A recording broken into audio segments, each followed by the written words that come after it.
Good evening and happy Monday, everybody. I hope you all had a blessed and holy weekend. And, I had that, but I also had the opportunity to go see the movie Disclosure Day with a friend of mine who wanted to see it. And I'm just going to tell you a little bit about what I think about that movie. It's apparently the number one box office this weekend. And the theater I was in was pretty full. You know, Steven Spielberg is still a big enough name that he'll draw people in.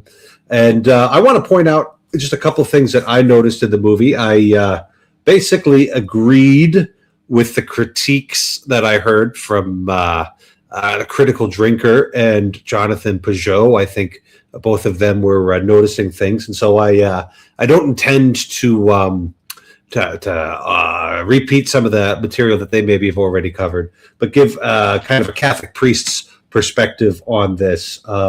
First off, the movie was very pleasing to the senses.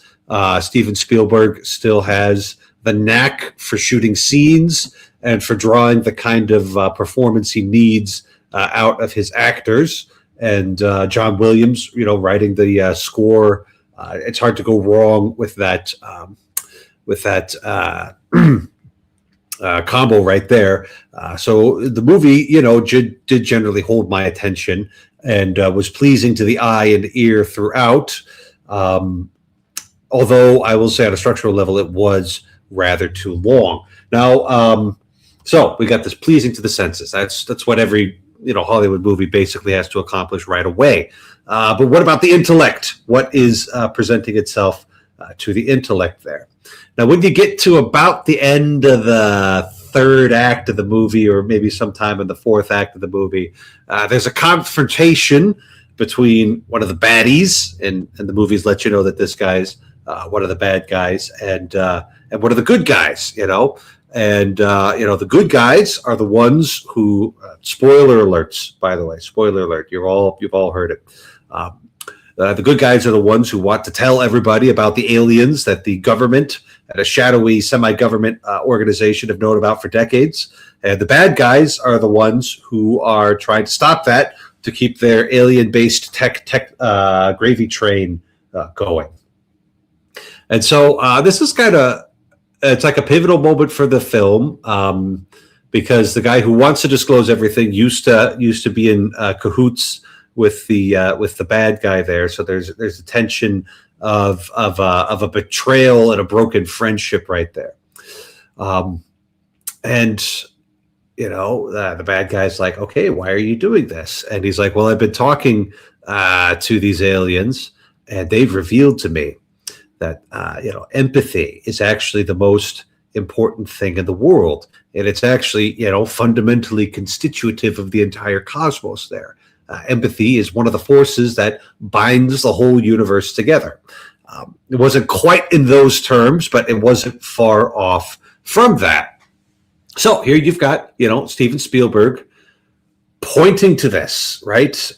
He's having the good guys say this. He's taking probably 3 or 4 minutes out of his movie to have this monologue. It's very important to him. This isn't a throwaway line. This is something that he wants you to be engaging with.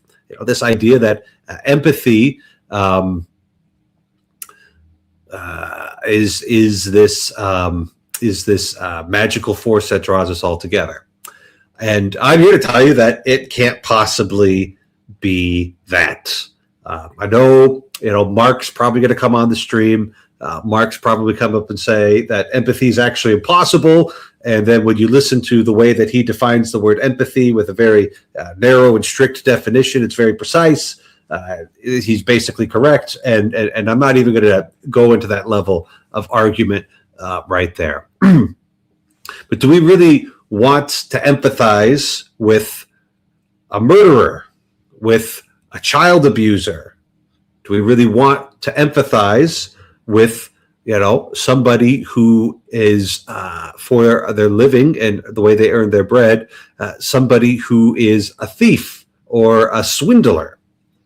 What good is empathizing with them going to do? You don't really want to take on the standpoint of somebody who's doing evil. Okay, great, easy peasy. That means that we have to be able to practice some sort of discernment. Like, who do I want to give my heart over to, and to begin to feel the same things that they feel. Well, obviously, we would only, if such a thing is indeed possible, you would want to do that with somebody who's well integrated, who has an excellent character, who has control over their impulses, who treats everybody justly, and can use their intellect well, and can be resilient in times of distress.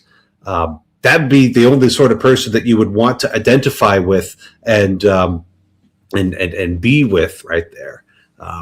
But at a certain point, we're kind of getting far away from empathy here, and it's starting to look like there might be something else going on. Maybe exemplification and imitation right there.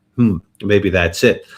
So I think the central conceit that empathy is at the center of everything and is our number one value cannot possibly be the answer. That cannot be what it is that we're looking for. It's only good relative to some other good, and that other good of God, basically, and of a virtuous life following after Christ. That good is higher, and by which the other lower goods are judged.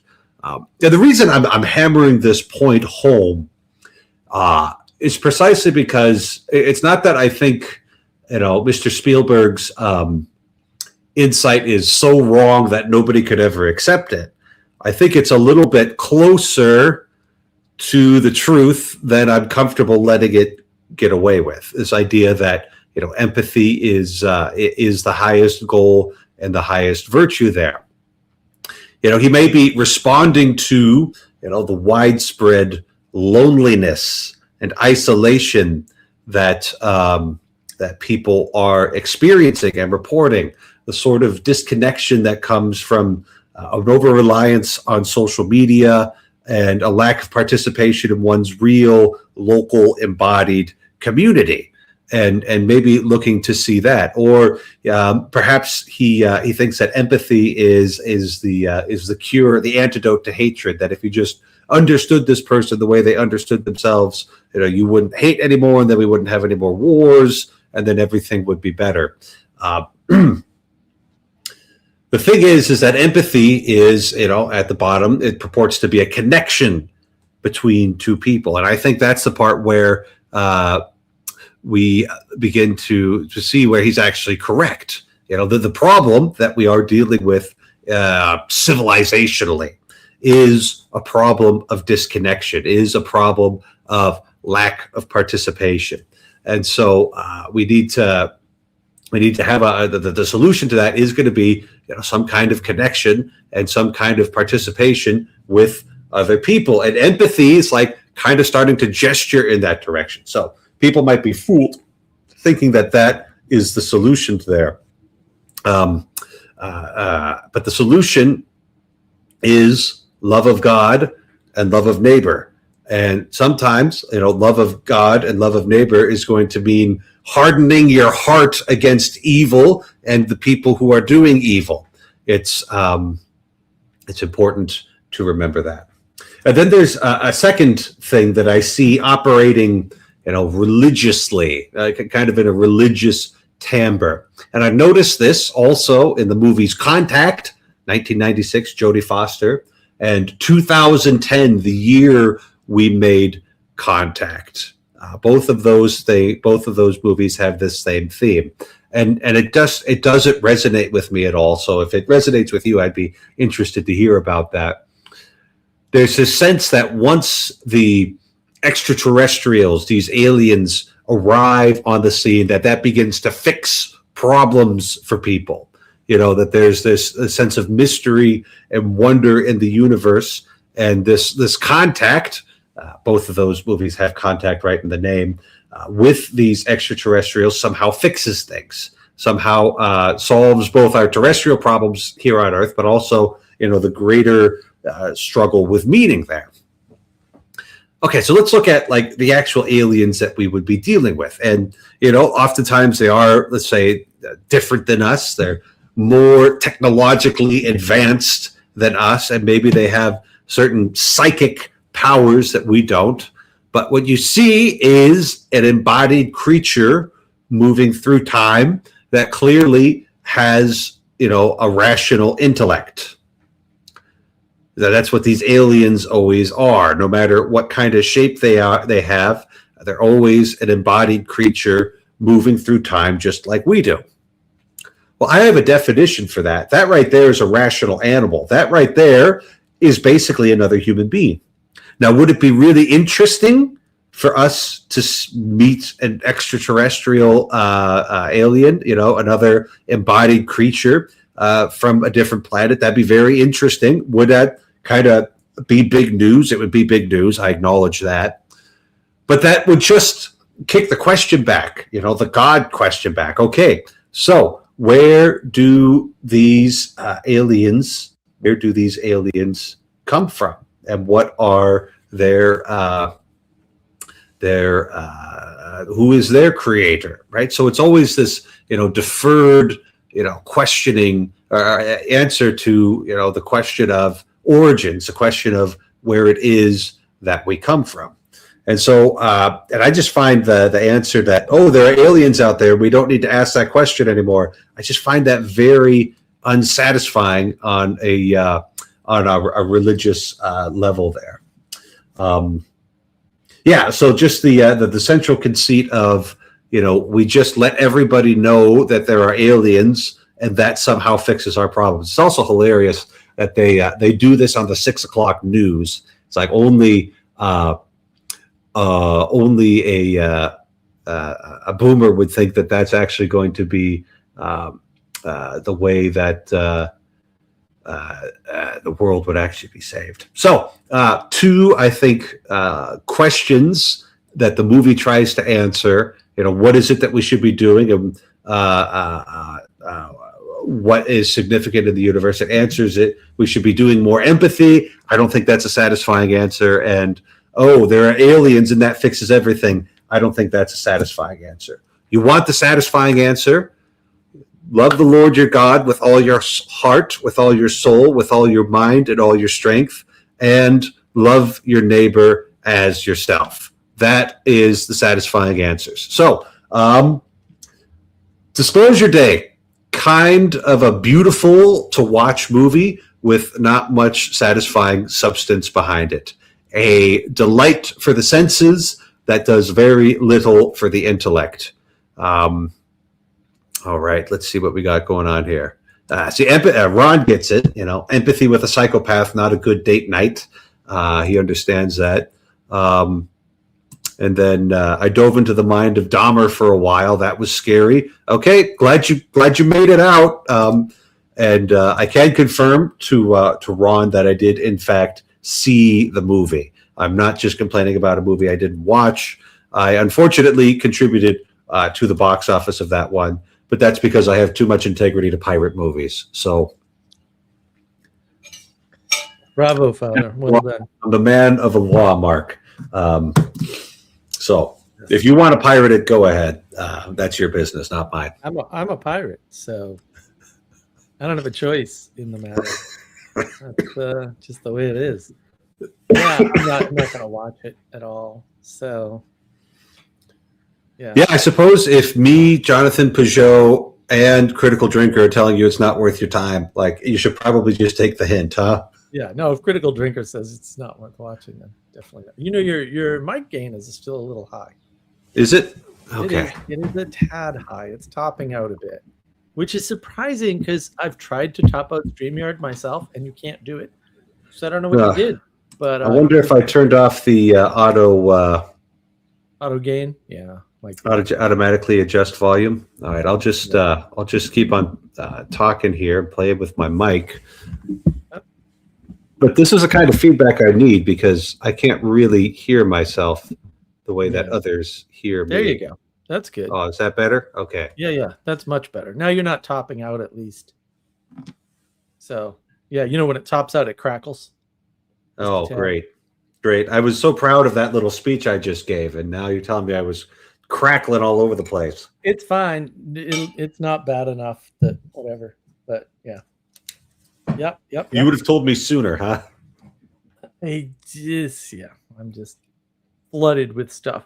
Looks like I have 3 videos scheduled, 2 live streams this week, and got to have dinner with my buddy, and we're on the edge here. I had 4 straight days of naps in the afternoon that were not planned or wanted, so I'm falling way behind. I did no video recordings today. Falling way behind.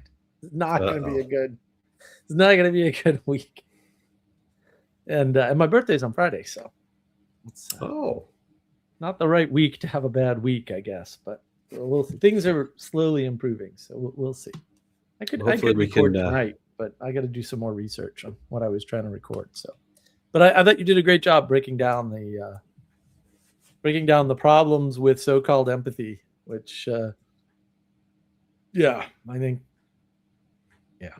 It's just, I don't know. I can't imagine actually being fooled by that. So, and I've heard, I don't know. We got to see what the second weekend's like. Spielberg's basically guaranteed to have a good opening weekend. Like he's earned that, with as many good movies as he's made. But if the word of mouth is negative and it drops off, and one of these indie horror movies is still beating it by the second weekend, then we'll know that it isn't really catching people. But it was too long, 2.5 hours. Like they could have gotten that done in 1 hour and 10 minutes. Yeah. Well, I think that people long for good directors and good enough storylines, and they're probably going to get that. And with excellent music, it's so much better than all the other movies out there in some ways that probably he'll be fine. But, I just think that if the way he's talking about the movie publicly is telling people this is going to make you question your faith. So I would think that would cause a lot of people to go, why would I want to do this then? Like, I don't know why he thought that was a selling point, but it is interesting to me, the whole problem of empathy. I mean, Brene Brown has one of the top 5 TED Talks of all time. And I did a video on that because it was really salient to me that was her trick too, was empathy will save the world sort of nonsense. And that's what people have been relying on. So I'm glad you sort of, put your little spin on it.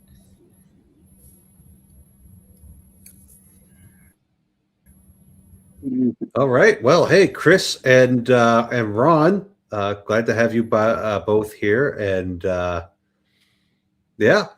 what's on your mind? I didn't watch Disclosure Day. The movie I did see that is probably better is the new animated David. If you've heard of that. I have not heard of that. Is it getting a wide release? It's on Netflix now, I believe. So, but yes, that one is, I think, better than average for a adaptation of the life of David. The first part of it, anyway. I mean, it is probably the part where he's doing really well. Yeah, that's not the part where the kingdom starts falling apart. No, they go through David being anointed as the future king, and then going and playing for Saul, playing his part for Saul, and then fighting Goliath, and then kind of rising up. And they end kind of at the point where there's a battle with the Amalekites right after Saul dies. Mm-hmm. And so, but they cut out the parts where David gets multiple wives, and because it is a kids' movie. But okay, well, I suppose for a kids' movie we can tolerate the historical inaccuracies, and they probably would cut out the long civil war between the House of David and the House of Saul after the death of Saul, where King David was consolidating his power. So it's like, well, that's a part of history too, but the kiddies don't necessarily need to know about that. Right. Yeah. But considering that I don't like most of the adaptations from the Bible, this one was okay. So Well, good. It is a very interesting story. yeah. I think if you were to have like an HBO level, I mean, like that kind of quality telling of the whole thing for a mature audience, there'd be there's a lot of interesting stuff there. Stuff that we don't read about in church on Sundays, and then apparently the House of David is an amazing TV series on Amazon. I'm up to my eyes with canon law work right now, not cannonball. So I won't be watching any of I've got time for like a movie once a week. That's about it. I spent 4 hours on Saturday fixing citations and formatting my paper. And that's just kind of my life right now. Yeah. I don't But, yeah.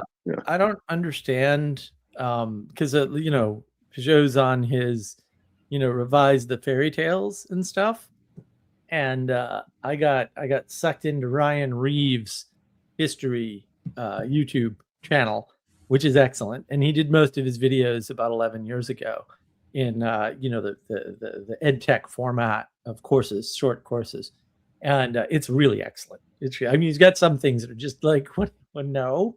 And he's got some inconsistencies where he says one thing and then in another episode says the opposite and stuff.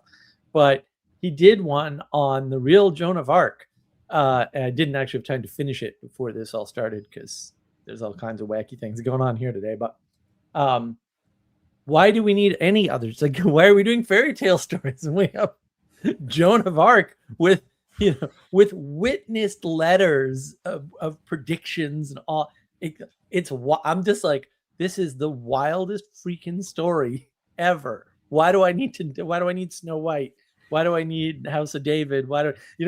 This is amazing. This is ridiculous. Like, well, that would require, Mark, the French to accept God again.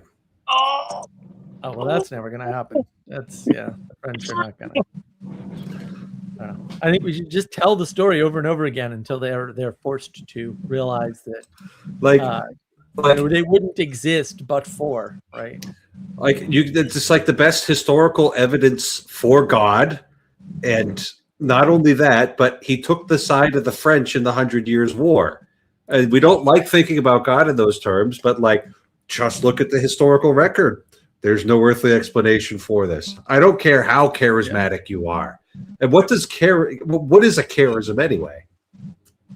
Yeah, exactly. When you say, Joan of Arc, she was obviously very charismatic. It's like, okay, she was filled with the Holy Spirit then. Great. Yeah. No, it's interesting. I didn't know about the letter, right? She writes a letter saying, I'm going to be wounded, but it's not going to, I'm going to recover. And then they wound her and she recovers. And then excuse me? And they're like, no, we have the letter. It's like, wait, hold on. What's going on here? Because the story you hear about Joan of Arc is very, and he goes over this. He's like, there's a lot of fancy wrong stuff, and so you think immediately, well, the real story is not going to be, a better story, a more, a more miraculous sounding story than the fake story, obviously. And then it's like, no, the opposite's totally the opposite. Why make up the nonsense story? This makes no sense at all. The real story is so much more unbelievably awesome and unbelievable in general. What are we doing? Why are we telling stories about aliens and empathy when we could just tell the story about a just war and how to win it? It sounds better. Can I share about the thing? By the way, hi guys, good seeing you. Shut your video off, Hello? Ron. Maybe we'll hear you better. What's going on, guys? I just turned it off. Ron's turning into a robot. Oh, Yeah. lovely. I have aliens. And Ron, shut your Oh. video off. Like we definitely can't hear you. Super robot. I'm going to remove you until I see you move again. Oh, okay. Yeah. Anyway, I'm sure Ron has something useful to say, but he's got demons in his Wi-Fi. I can tell you that. Demons in everyone's Wi-Fi. Mine's under attack constantly. Yeah. Well, that's why I actually just bought an Ethernet cable because all of the networking equipment's in my room, and there's a switch right there. I can plug right into it. Everything's going to be fine. Ported. You don't have to worry about what can affect it between here and there as much. Yeah. Yep. There we go. Well, I'm glad that you gave drink to the thirsty, Gio. I'm glad to be of service. Thank the Almighty for putting it on my heart. Yeah. It's been a Good for very you. interesting period of time, to say the least. Yeah. Well, you had mentioned in the comments about the bishop's consecration of the whole nation to the Sacred Heart last week. Yes. Yes. And we can I think good things are happening. I think we should all be calm and be of good cheer because like a couple years ago, 50,000 people got together in Indianapolis and kneeled before the Lord and begged for blessings, and then after that, more people started coming to church. So having our bishops gather together and consecrate the nation to the Sacred Heart of Jesus is. I was like, well, good things can come from that. We should be cheerful and optimistic that the Lord hears our prayers. Amen. I got another update to share with you. Remember my brother out in Denver?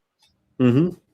Well, he had a conversation with my friend Jason for about 2 hours. Now he's talking about going to confession, and he's working on even cleaning up his language, a number of things, and he's covering a lot of ground quick. So glory to the Lord. Yeah. Oh, thanks be to God. Thanks be to Amen. God for that.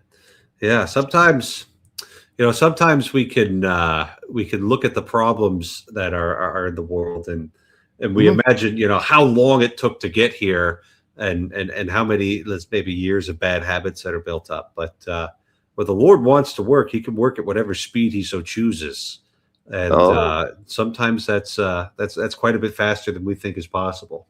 Yeah, absolutely. 100%. I'm watching it happen around me constantly. I'm sitting around in a complete stupor and just like, whoa, this is awesome. I waited steady for the last 2.5 weeks at least. But I mean, on and off periodically for the past 2 years since I came back to the church.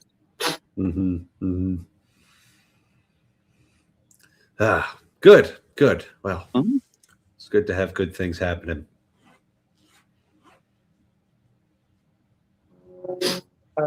I'm doing this is Uber Ron doing a mic check. Am I robot or am I okay?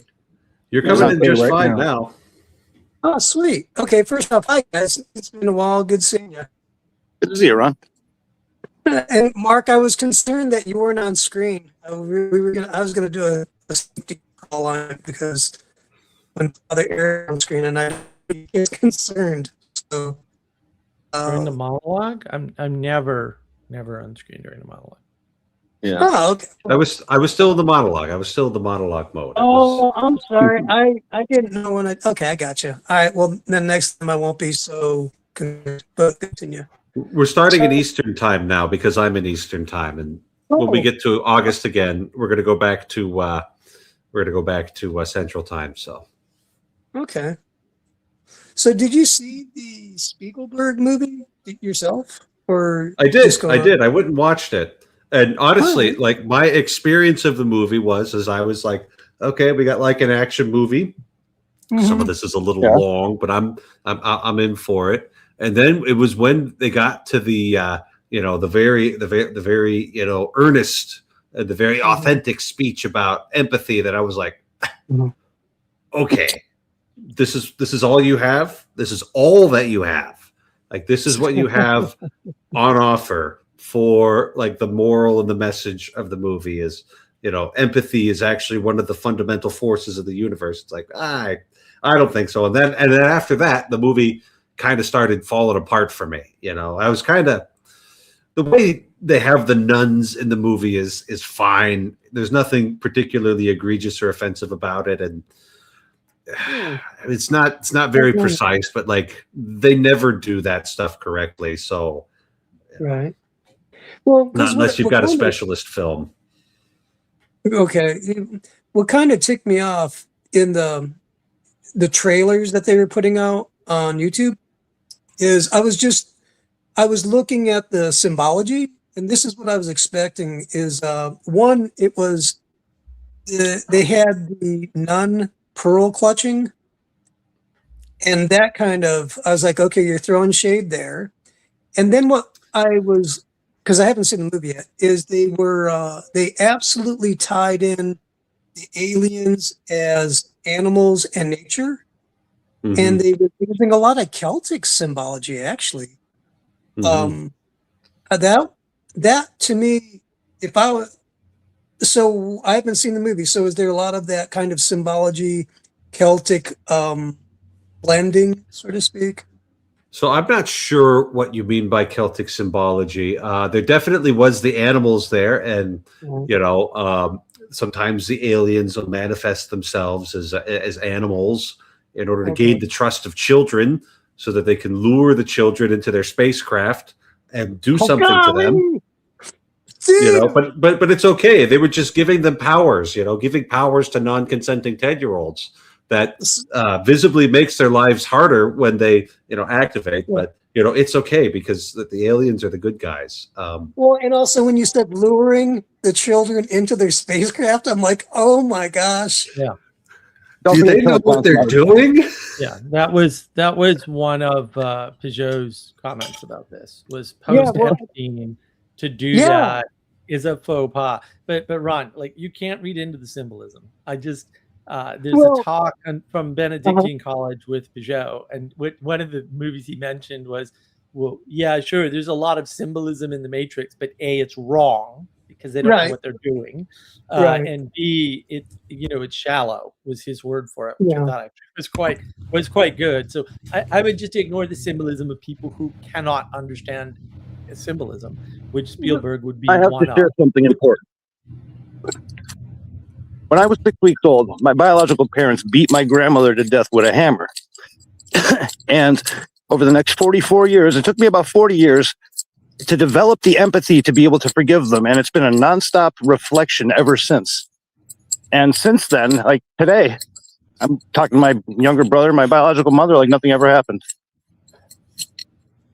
Just something to think about.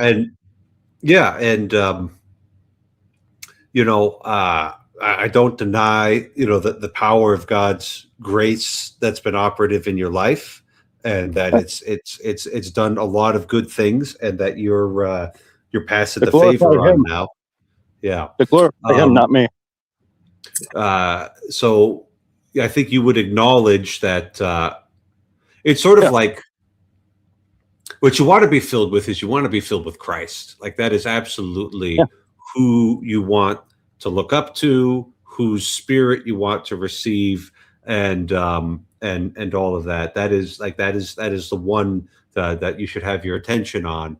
And then when you're living in the spirit and you're connected with God and you're loving your neighbor, I think that's maybe the better word for what God does in us, is that He gives us the capacity to love, and He aligns our passions so that we can feel mercy for people, that we can feel that sort of thing that can enable us to love them better. So the question I would just ask is empathy the right word for what you're talking about there? And that would In be my case, I it was think, the main literally having question. to put myself and understand what trauma she must have went through to push her into the direction she went. Same with my biological father, and it literally went back to like multiple generations of analyzation over the years, tracking down different records and whatnot, So and then discovering what I couldn't. Yeah. And then I'm wondering if mercy isn't the better word right there. And the way St. Thomas Maybe. defines mercy is that we kind of experience sorrow at the sight of another's need or misfortune, That'd be which would be a something, little wouldn't bit different than empathy. Empathy Right. is I'm feeling what this other person's feeling, whereas mercy would be this person's in trouble, and that Yeah. produces a kind of response in me. So that might just be slightly more precise language to get at things. it? No argument there. And I would say that when put together and utilized effectively, they work to benefit one another. I think it's been described as like empathy is like if you see someone stuck in a ditch, whatever, you jump down in the ditch with them. And It's like Christ sympathy or the whatever world. would be like throwing them a rope down so they can climb out, whatever. And as far as I'm willing to go with like saying empathy is okay, is like maybe sometimes jumping down the ditch with the person is the right thing to do. There's some times where you probably have to do that, but it's not all the time, and it's not the only thing. There's people out there that take advantage of that sort of behavior too. So you're absolutely correct. Yeah, I got to have discernment on what does this situation require. So it can't be the number one thing, which is why we put the number one thing: love of God, love of neighbor. Yes. That being on the top, and then judging empathy based on whether it satisfies that criteria. Right. Yeah. I mean, especially if it's being used to learn how to forgive and help guide others towards repentance, then I don't see any problem in it. Yeah, but I don't. I think it's one of those words that just did a live stream about compassion on Friday, and it's one of those words like compassion that's been misused and therefore weaponized. So if you, as the sovereign of yourself, to whatever extent that's true, decide to engage in empathy, or I would argue compassion as well, that's one thing. And so using those terms to describe your own sort of attitude towards something is fine. But when someone's telling you to do that towards someone else, that's actually just bullying, and they're bossing you around, and you shouldn't listen to them immediately, because ain't no one got no right to tell me who or what to empathize with. They just I don't know. The last time I encountered a bully and he started acting like that, I read him using empathy, and I looked at him like, "Who hurt you as a child?" And he put his arms up in the air with his eyes wide, going, "Whoa, whoa, whoa, whoa, whoa, whoa!" It was hilarious. Shifted power dynamic. Wonderful. Okay. Well, and a lot of the times if when people talk, a lot of the times when people talk about empathy, they're talking about like your internal state or feeling about something. When the world responds to your actions, not like what you feel. So right. On that note, guys, I gotta run off and do my nightly rosary. But in regards to the whole Alien movie, I'm not saying one thing one way or the other, but to remember what the word Catholic means. And with that, good night. God bless. Good night, Gio.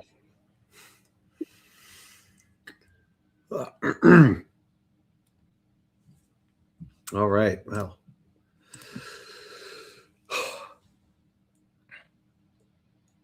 Well, what else? Telling people what to do is bad, even if you think the thing they're telling you to do might be good, which is always it is the discernment problem, right? Like people can't discern, no, these people are bossing me around, and because I think this thing is a good in and of itself, which of course it is not, then they must be the good guys, right? And more often they're telling somebody else what to do and not you. And so you think it's okay, and it's like, but that actually isn't okay. Like that's no better. You're next, all right? Like Yeah, because I mean, like, telling somebody what to do is a really grave responsibility. And like the more I get responsibility, the more I'm kind of like, okay, I guess I'm going to tell the seminarians how we're going to serve the mass, and then it's like the spiritual direction thing. That's, oh, wow. Yeah, it's I just really hope I'm doing the right thing sometimes when I'm giving advice to people who are asking for it. So, yeah, we'll see. We'll see how these things turned out. So, but yeah, no, there's definitely a way of like, oh no, you need to consider how I feel about this. That can, well, that can actually really mess a certain type of personality up, especially if you're already inclined to be kind of apologetic and to doubt yourself. Then that kind of signal that you're getting is very likely to lead you into continued, just subservience to some other will. So Mhm. it is worth paying attention to.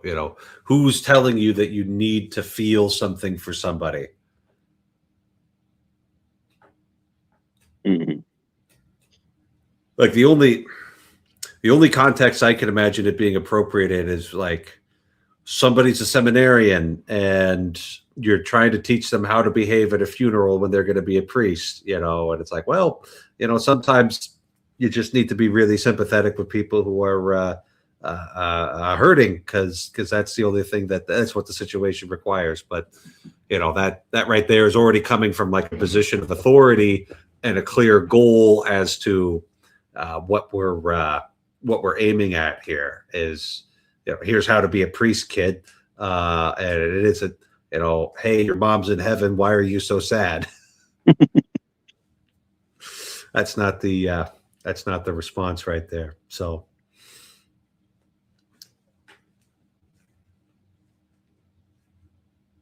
Yeah, I think it's different too when I don't think people understand the psyop framing, right? When someone's telling you there's a problem and they're defining the problem and then they're showing you what the solution is, whether that's a movie or a book or some YouTube thing that people do quite frequently.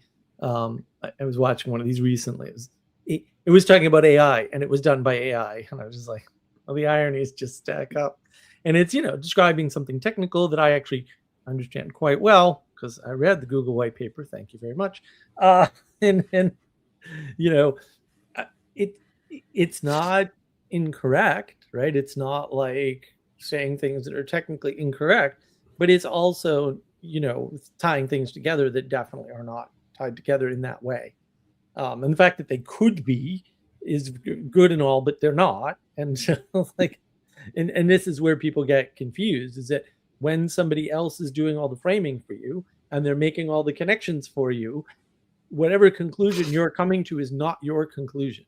It's the conclusion of the person feeding you the information.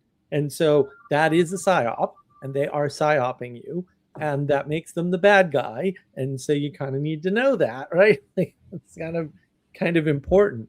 But I think because movies are so varied and there's so many components to them, that people are confused about even what makes a good movie. I mean, the criticism that I have of Critical Drinker is it's weird. Like, he kind of knows some of the stuff, but he doesn't really understand that movies are what I would call multi-aspectual, right? So you've got the music, you've got the acting, you've got the charisma of the actors, and that interfaces with their roles in the movie and their acting, right? And some of that is under the the auspice of the director, but some of it is just there's certain guys that can't play certain roles no matter how good the director is, right?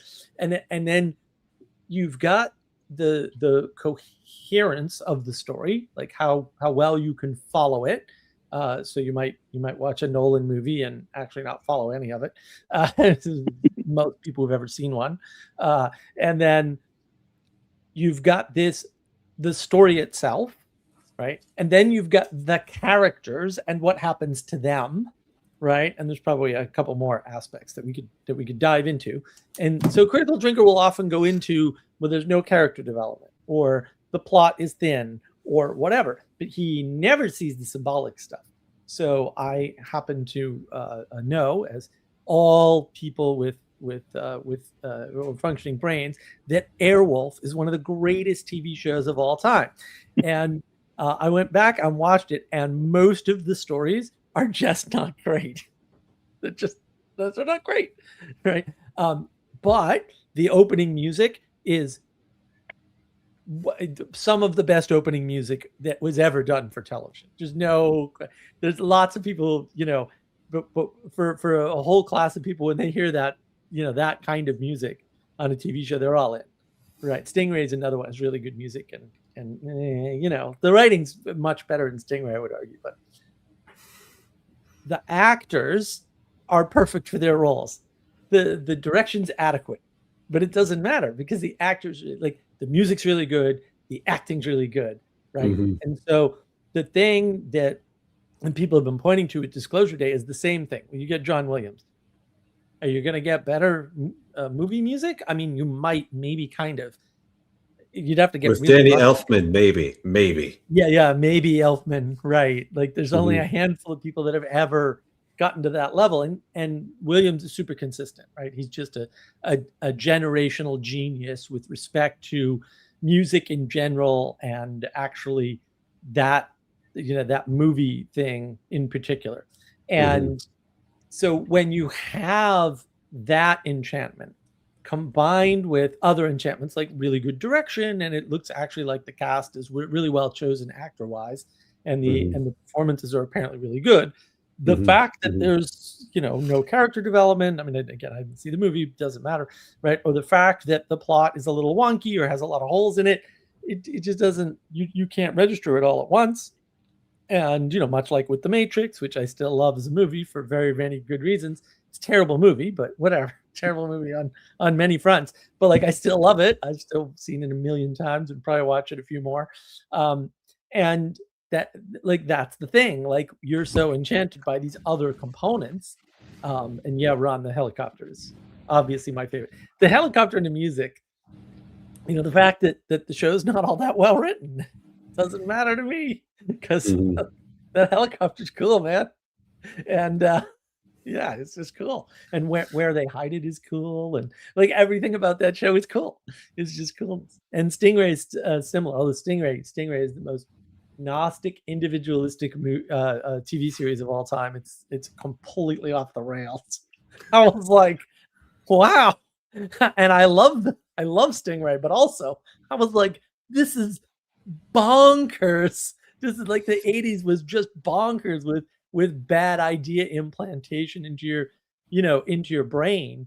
And then like, we don't notice. So one of the I think it's in the top 5 most watched TV shows of all times is Hogan's Heroes. And Hogan's Heroes happens to be half an hour, and we've been eating lunch in the living room in front of the big TV because we have big TV. So like, why not?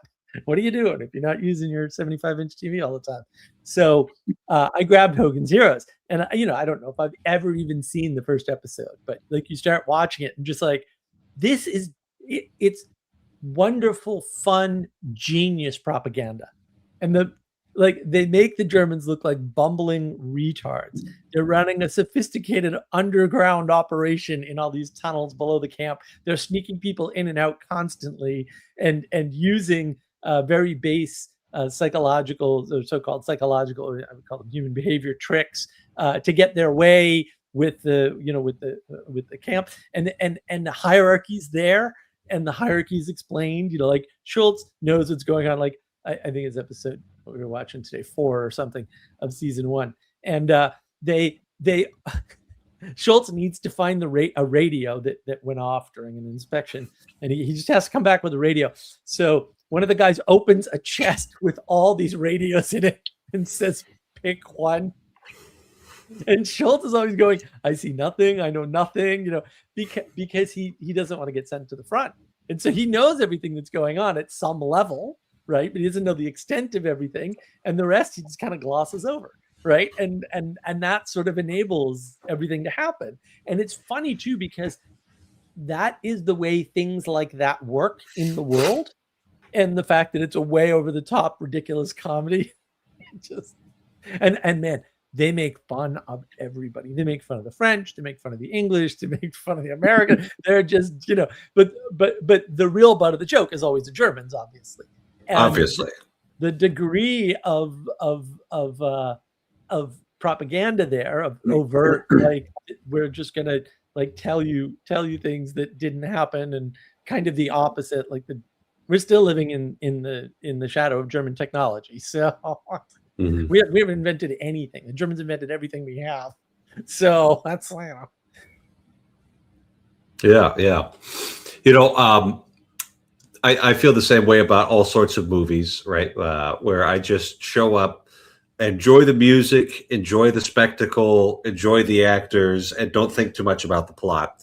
But you cannot put anything religious, especially Catholic stuff, in a movie and expect me to keep my critical faculties off, right? Like Yeah. that is a surefire way to like have all of that in me turn on and begin to like, oh, okay, now, hold on. That argument didn't follow. You know, that's not how this would actually work. And that's completely made up. They don't understand this. And so if you want to, you know, I just can't sit there and just enjoy, you know, like, because I remember sitting there watching some of the scenes and some of the stuff that Spielberg's doing with the camera. I'm like, that's so cool. You know, he just like flipped it over the laptop and showed us like, oh man, that's so cool. But this is still stupid. You know, I still can't buy the premises there because you put a nun in the movie. And now I'm thinking, you know, what order is this? And where did she get her theological education where she's explaining these things so poorly, you know? So.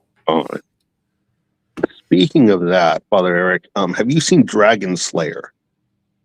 Dragon Slayer, I have not. Is it new or Very classic? old. Okay, I have not.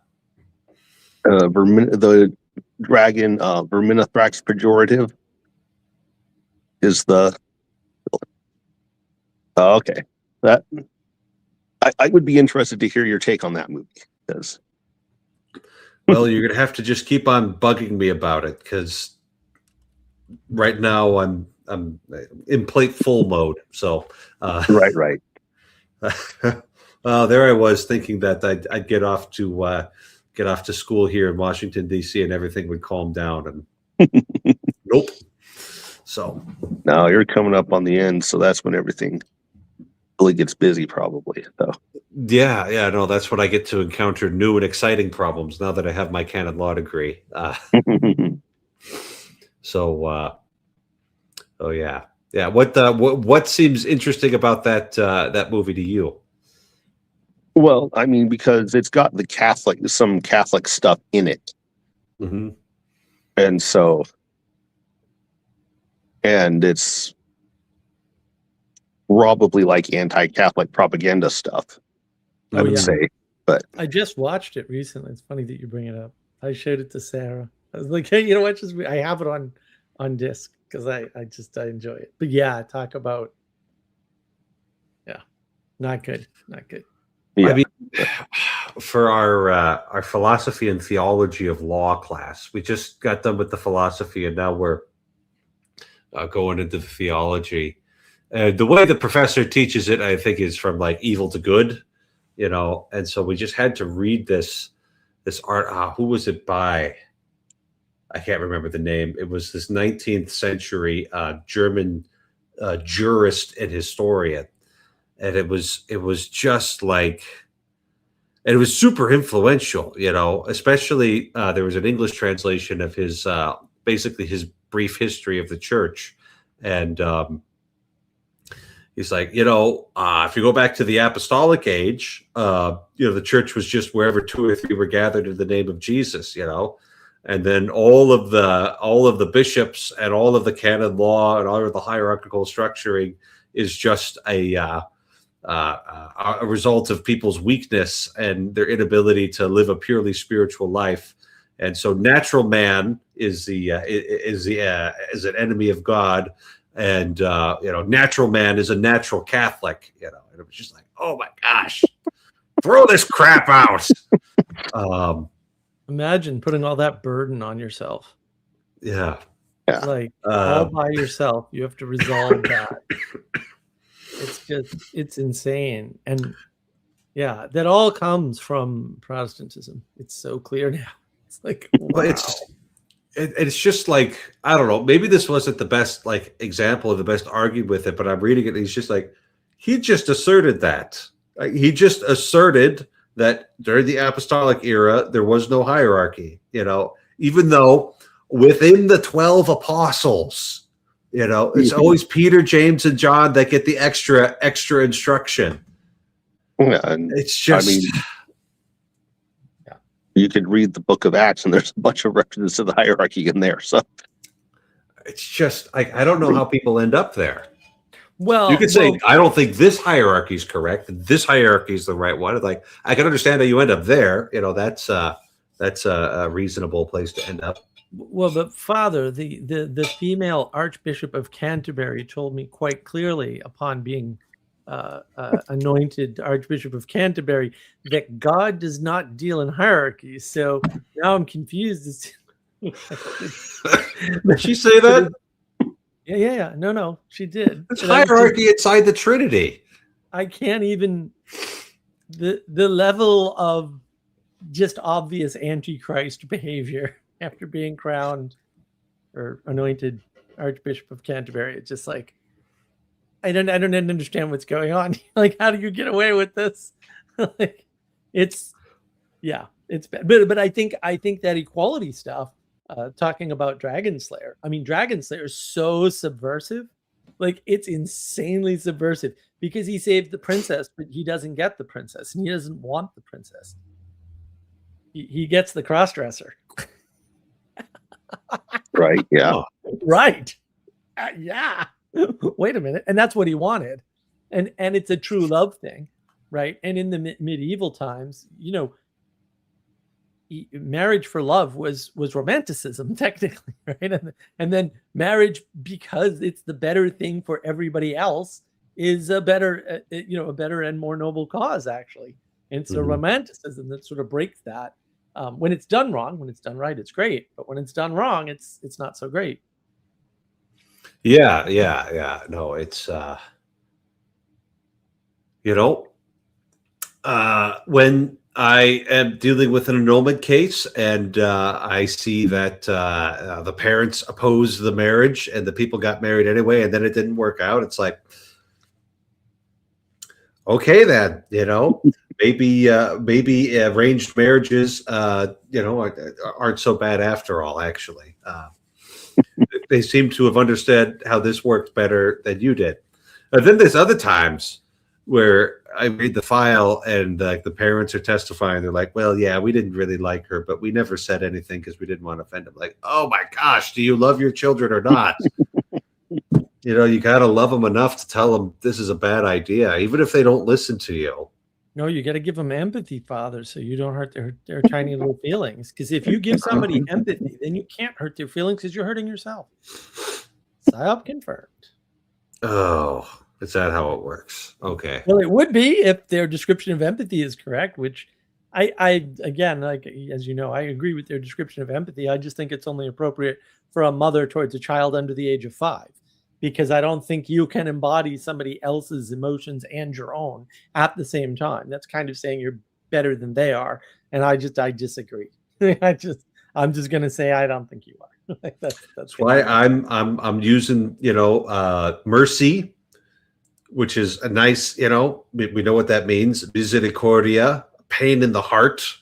You see somebody in a state where they're not doing well, and you feel a pain on account of seeing that. And that's the nice thing about the Thomistic organization of the passions, is that they're organized outside in rather than inside out.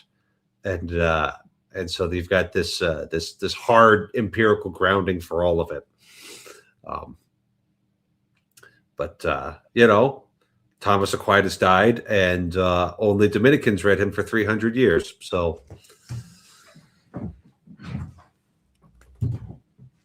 here we are. Yeah. Yeah, I mean, ultimately, the right word for most of this stuff is sympathy, right? Mm-hmm. Which is, it's fellow feeling or community of feeling. In other words, shared feeling. That's what you want. But again, it has to be in reference to something you're doing and not you need to have sympathy for somebody. Well, I don't need to nothing. I don't know who the hell you think you are, but that ain't gonna happen. You know, like, and there's better ways to get to that same place, which, you know, I went over in Navigating Patterns on Friday, in case you're curious. But I think that's where the confusion is, and people just don't see because they, you know, they self-identify and go, well, if somebody had just, you know, cried with me, and which is usually false, by the way, then I would have, therefore this person's right. And it's like, that's not how you reason through things that have nothing to do with you. But that's often where people get stuck. They do this internal reasoning nonsense, and then they end up lost. It's sad to watch.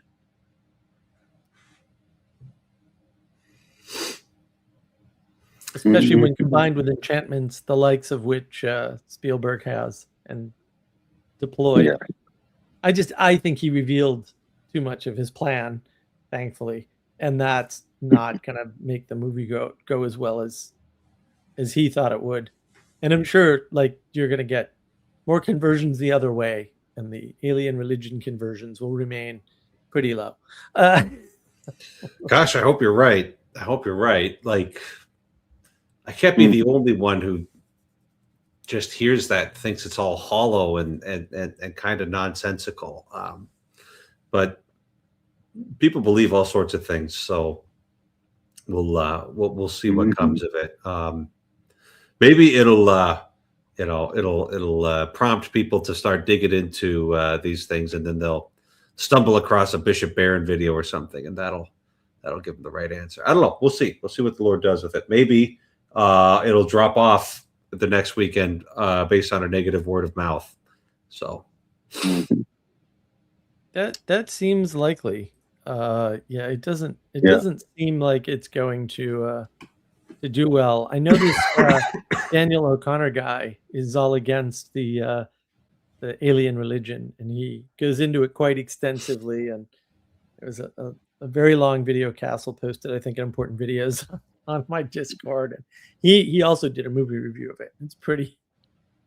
It's cool. He wrote a book, so he gets to just reference his videos and his books on the subject. You want more on this? And his videos on that particular movie is really long, obviously, because he just goes after it. Like he's like a bulldog. I would not want to be on the other side of any kind of discussion with him, because he does not let go. He goes into ridiculous amounts of detail, like talk about geeking out about alien stuff. Like he's the man. Mm-hmm. That's what you need. Yeah. It's a strange religion, but some people find it compelling to them. But well, I've already given my thoughts on it. If they're human intelligence, if they're embodied creatures, that they're basically just human beings, and if they're, let's say, interdimensional, non-spatial creatures, now we're talking about either angels or demons, and if they're presenting themselves, in the terms of, I'm a interdimensional intelligence, I'm leaning towards demon on that one, because the angels are usually like, I'm the Archangel Gabriel, and they use the old language rather than the Alex Jones language. So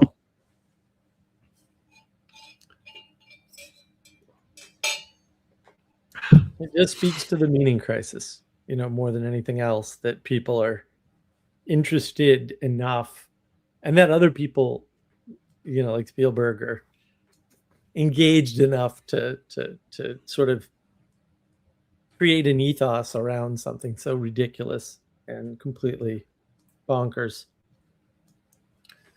But the thing is, it's got like the power of eschatological hope driving it too.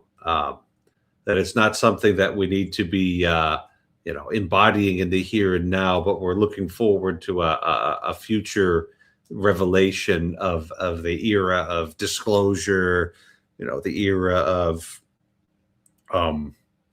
we created another star and there's going to be aliens living there, and that fixes everything. Or, you're now the prophet that's got to bring, the message of, interdimensional communication to everybody. That's Disclosure Day, 2010, the year we made contact in that order right there. But it's always looking forward to something. Hmm. Well, also like 2001 Space Odyssey. It's a similar thing. So, Mm-hmm. Yeah. Like there's Space Baby now. right. Yeah. Yeah. It's looking for deliverance from your conditions in all the wrong places. It's basically just like another variation on Gnosticism. Yeah. Especially with Disclosure Day, you've got like the secret knowledge of the aliens, locked up in a government bunker where nobody can access it. And the salvation of the world comes through the revelation of this knowledge. It's basically a form of Gnosticism with a scientific veneer on top of it. But as I've said on this very live stream, Gnosticism is your default if you happen to live in a city, and you don't pick a religion wisely. You don't choose to follow, say, the Lord God of Abraham, Isaac, and Jacob.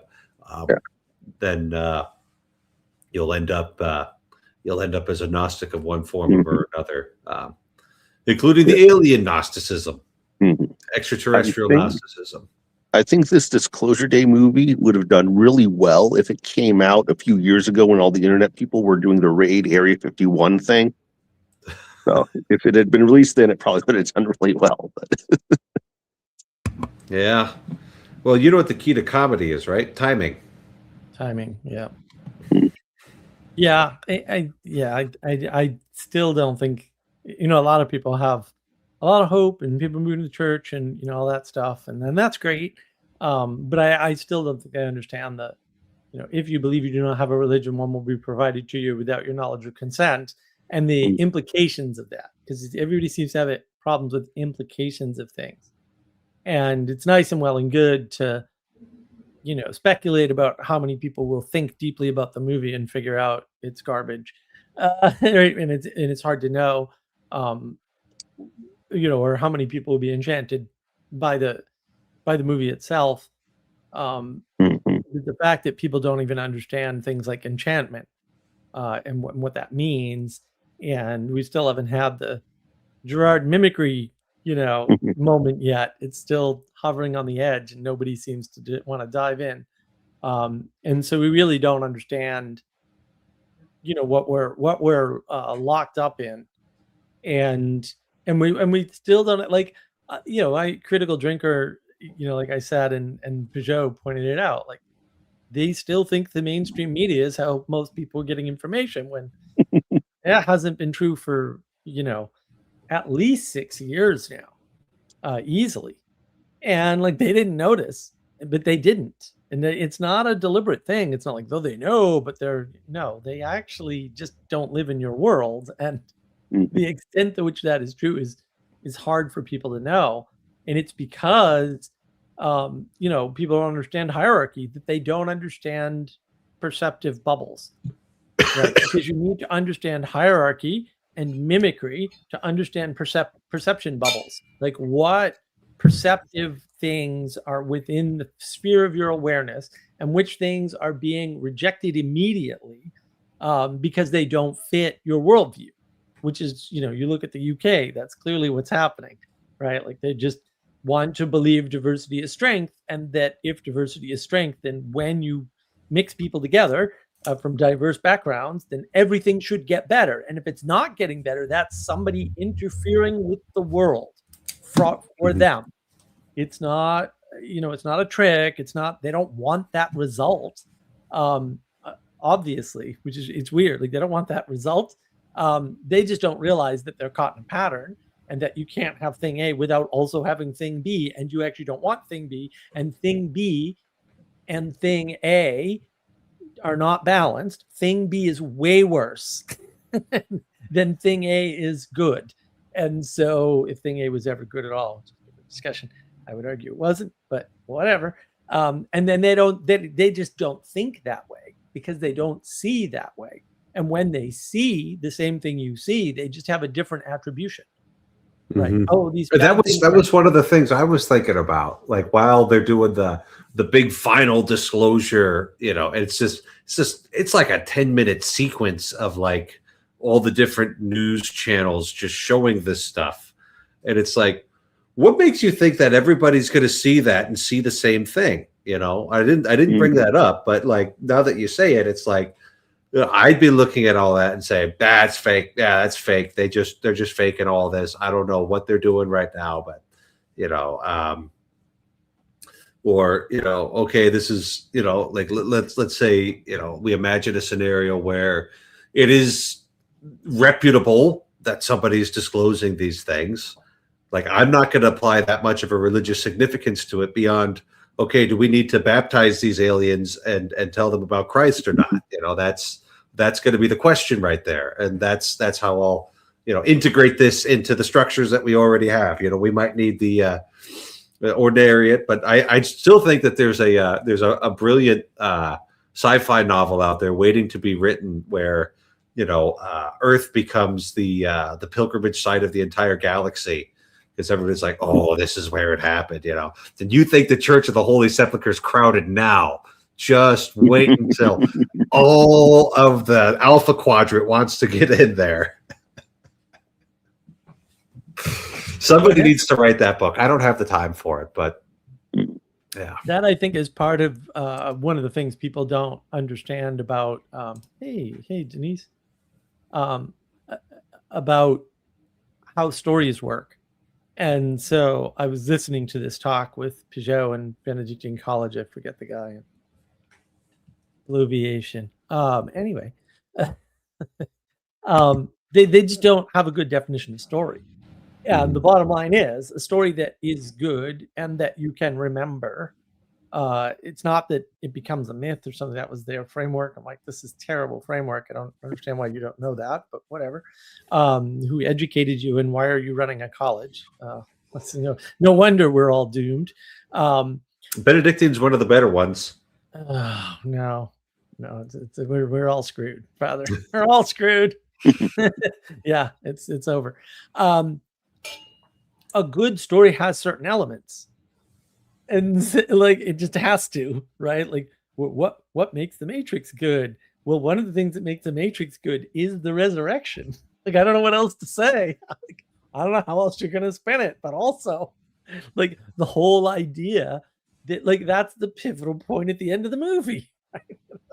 And the third one too, by the way. So you make it this equal thing and all that nonsense. It's just, again, the bad symbolism where they screw up. But there's other elements like the way in which characters interact. It can't be wrong. And so you watch some of this Critical Drinker stuff and you realize like, oh, yeah, I mean, you're just talking about characters doing things that no human would ever do in those circumstances ever. Right? It's just unbelievable. Yeah. Right. Like a starship captain who's supposed to be training people is on the captain's chair, contorted in a twister thing, not sitting upright, and oh, by the way, they're all flying to their classes in a brand new spaceship, sort of thing. It's like, what? None of this makes any sense. It doesn't cohere together. It wouldn't. Nothing like that could happen. Right? Mm-hmm. And yet they wrote those stories. And the stories are just super forgettable and they don't, because they don't work. And so Spielberg is a reasonably good storyteller. And so, much like The Matrix, which was a runaway sort of weird one-off hit because their previous movie was okay, but it wouldn't have hinted at the success of The Matrix. Let me put it that way. Mm-hmm. Bound was really good. It's definitely not gonna lead the way. That idea that people can pick up, we'll say, some of the elements of a good enough story to tell a really good story, or at least a better, and it's not even, right? It's just the relativism is real, right? So a better story than everyone else is telling at the time right? And you just combine that with a little bit of relevance. So we're already in the meaning crisis, and along comes the Matrix. And the Matrix is a wonderful meaning crisis story because basically, you're the one, and you just have to have the knowledge of the system, and then you can bend the rules. And so all the problems that you're having can be overcome by you. It's not really a problem. To Denise's point, the transformation is at hand for those who take the drug, which is even, it's an even worse, worse message. And of course, the irony is that the people that wrote that didn't understand what they wrote even a little bit. And you can tell, what's wrong with the sequels? Why do people not? I haven't loved the sequels, but they're too long. Why are they too long? Because they thought what made the movie good was bullet time, which is a brand new technology and whatever, and it's great. I really like bullet time, actually. And the fight sequences. And it's like, well, those were good parts to the movie, to the first one, but that wasn't what made the movie good at all. You could make the same movie without those components, and it would be just as good. You could have done a more traditional fight choreography and more traditional special effects for a lot of it, and it would have worked just as well. You could have done the freaking Star Wars Jedi thing where no one touches anyone. That would have been fine too, right? Yeah. And or you could do lightsabers, right? You could do a sword fight a la Princess Bride. Like any of these things would work in place, and the special effects are nice and cool and whatever, but they weren't necessary to make the movie as good as it was. Swapping anything out wouldn't have made enough of a difference to make the movie not awesome, right? So that's, and when things get tied together in a way, and even the people who did the good thing, because they don't know what forces they're under. They're making a good movie, but they don't know why or how. And so when they make the sequels, they're not that great. And they can't recapture the magic, and this is why Emergence is not good. Like all kinds of good things happen in Emergence, but most things that happen in Emergence are not good. And that's always the other side of that equation people keep missing. There's an asymmetry, and the asymmetry is if you're not careful, the odds of getting bad are really, really, really high. And they're so much higher than the odds of getting anything good, And maybe the highest odds are to get something neutral, so that's good. But but on balance, the bad is way more likely than the good, and so you just got to be careful with this stuff, right? Whatever it is, even the release of information as they proposed, I mean, Plato is spinning in his grave at the way they're misusing Plato's cave, and because they're casting Plato's cave exactly as this Gnostic idea. That if you're the chosen one, because actually what happens in the allegory of the cave, you're the chosen one from the creatures that built your world. All of this is explicit, by the way. I'm not adding much of anything, just sort of changing to modern language. Then you get the knowledge, you become enlightened, and for that you suffer. For that, well, you suffer to get there, and then afterwards you're all alone. And if you try to give it to anyone else, they try to kill you. So even they're really abusing the allegory to a degree that if there were such a thing, they would be intellectual criminals and they would be thrown in whatever appropriate jail immediately for this kind of garbage. It's garbage. It's absolutely. I think that means garbage. they get put into administration. Administration's too good for them, to quote Heavy Metal, a wonderful cartoon. Don't watch Heavy Metal. Oh, Gnostic trash. Also, I love Heavy Metal. It's so much fun. that part in particular, villain's too good for him. Oh yeah. Yeah. Hysterical. That and cut into little pieces and buried alive. Yeah. Exactly. Right. That and the little scene in the little palace where he goes, she dies, you die, everybody dies, and the little guy guarding goes, Yeah. Like, wait a minute, I'm everybody. What are we saying here? It's great. Little pieces like that make that a classic. And of course, as a pirate, I did not obtain an illegal copy of that and watch it when it wasn't available for release due to copyright issues, because of course pirates don't do such things. The pirates, yeah, you're one of the pirates who don't do anything piratey, No, not me. I went to the Pirate Museum and I finally got to Nantucket and saw the Nantucket Whaling Museum. So I've done all the things now. Got all the whaling museums down, and I've got the Pirate Museum, and I touched pirate treasure. So I'm like full in on the pirate thing now. Cool. I'm all pirated up. I have extra pirate power. Is that how it works? Well, do you have a charter from Parliament to actually go seize French ships? Oh man, can you imagine if I did? What would I do? Count the ways. I'm thinking of getting one. Let me put it that way. Now that you brought it up, I think I can arrange something here. Well, imagine Parliament actually doing something useful. It wouldn't be Parliament in this case, but I'm fairly sure I could get Donald Trump to help me out here. That would be great. Yeah. No, Denise, I have not gotten out to Western Mass. I'm sorry. I got to get out there next. I will give you. Oh, according to the Nantucket Museum, the first mate's son gave his father's notes to Melville. First mate's son of whom? On the ship that got bashed by the actual whale. Okay. I can't remember the name of the ship right now. Oh, okay. I'm a little fuzzy. It's been a long week. It's right there on the Cape, and then we left, and I've been recovering ever since. Unfortunately, not well. Even more, unfortunately. Got back, I immediately got fat. I was like, "What happened?" I had dropped. Maybe you're like just getting 6 old, pounds. Mark. No. Your birthday is coming up this week, after all.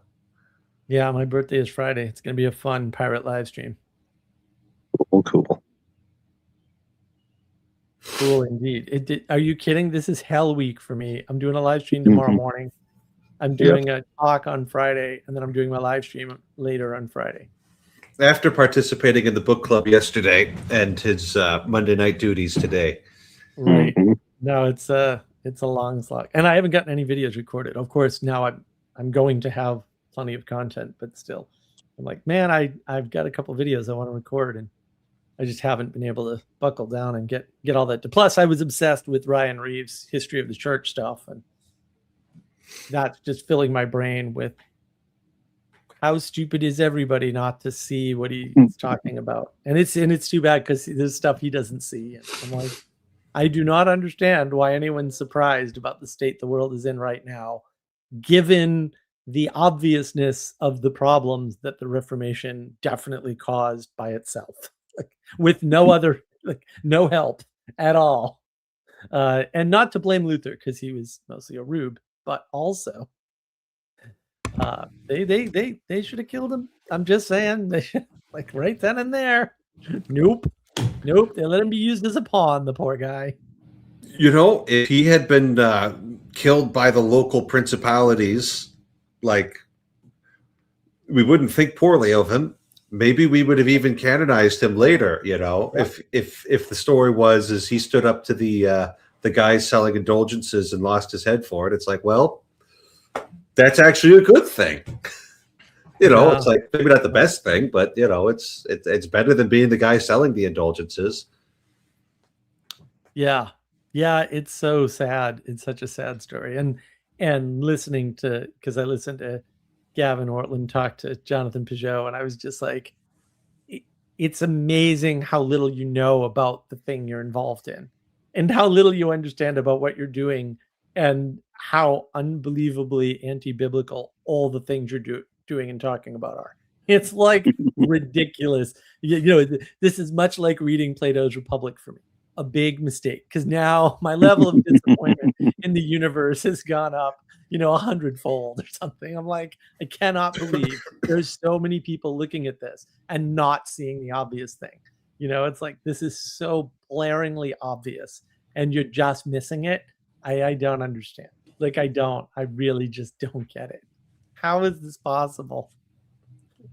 Well, I mean, I would say it's possible because of mimicry and all stuff.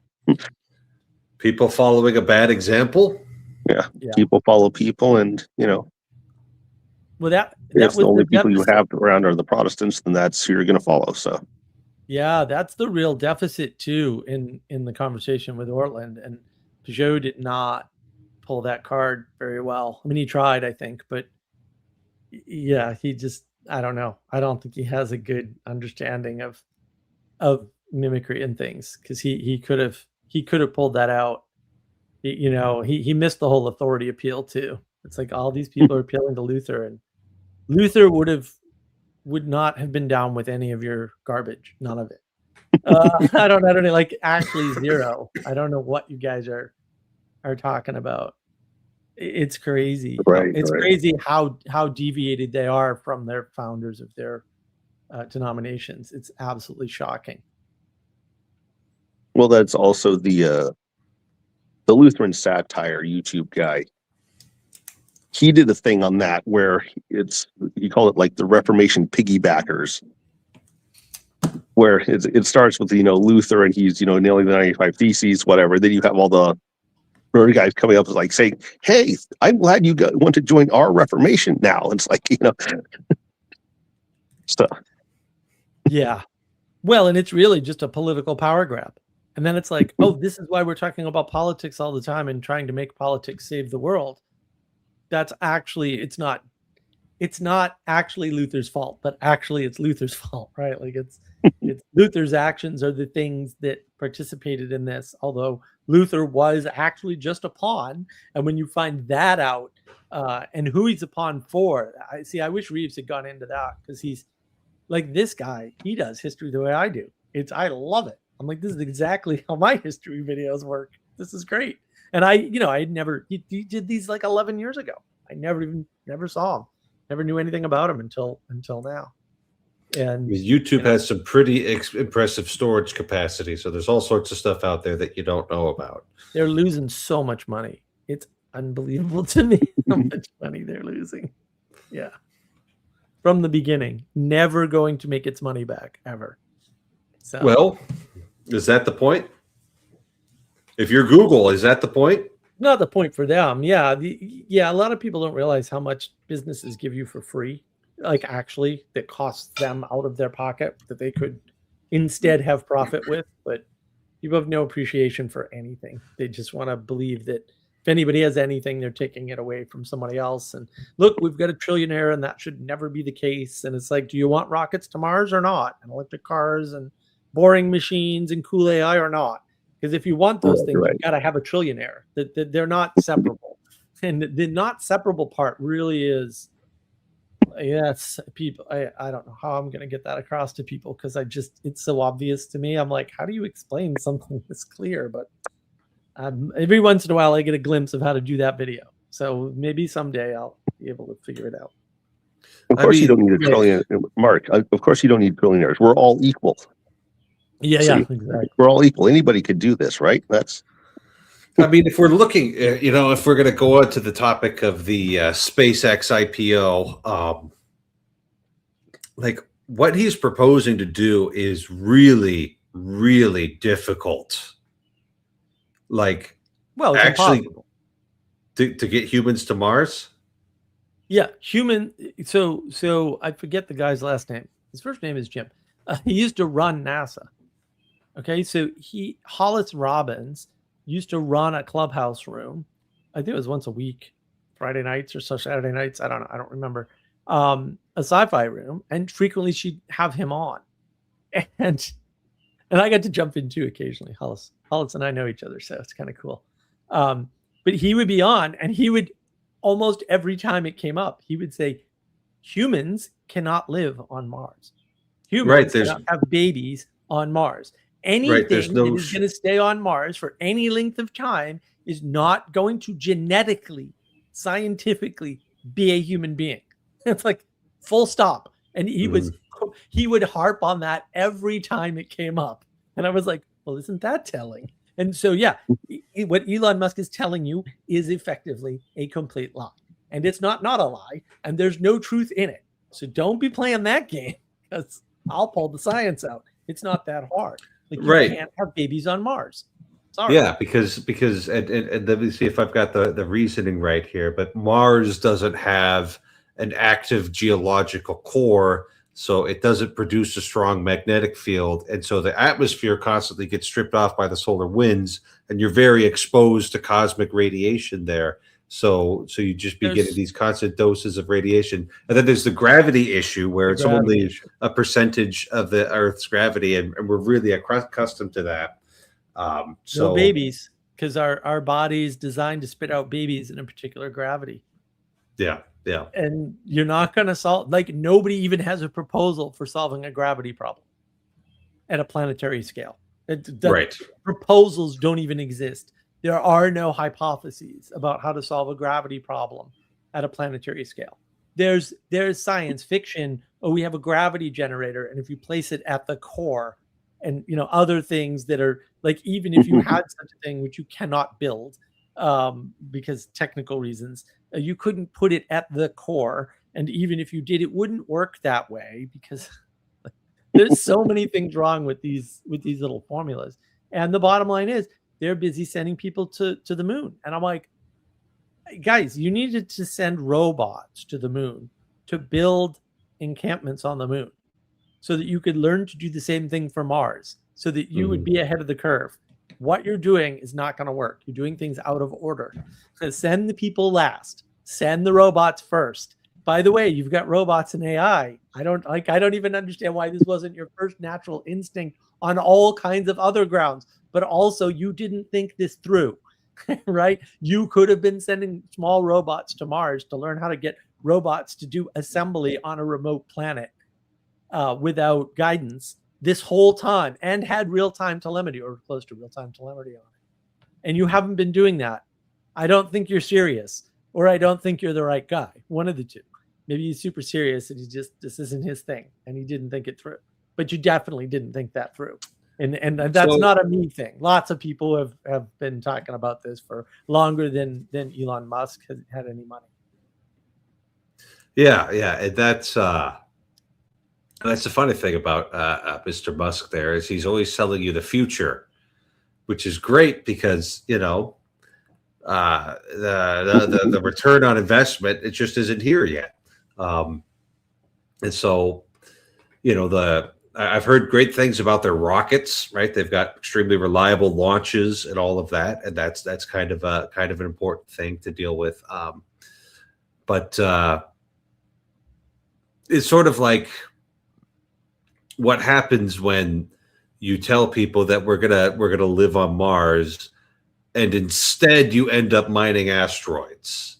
Like what would happen in a world where that was how things actually worked? It'd be like, well, they would still, like, the necessity to have a really big corporation the size of a small government, frankly, that could coordinate those things. It just seems pretty inevitable, right? If the public sector isn't going to do it, it's going to have to be a private sector thing. Well, and if you have one, you need the other. You're not going out into the solar system and just landing on a planet and getting everything you need from that planet. So you are definitely mining asteroids. There's no question, like, those two things have to go together.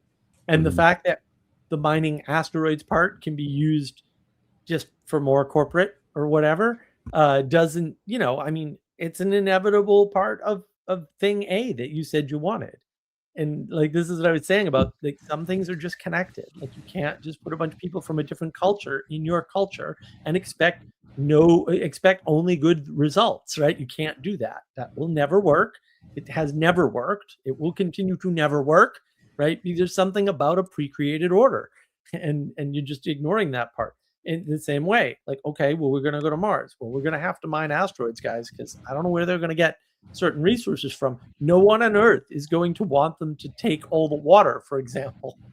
Mhm. Like, this is not going to work. So you're going to need a new plan, right? They're going to need an economy. That economy is going to need refined product.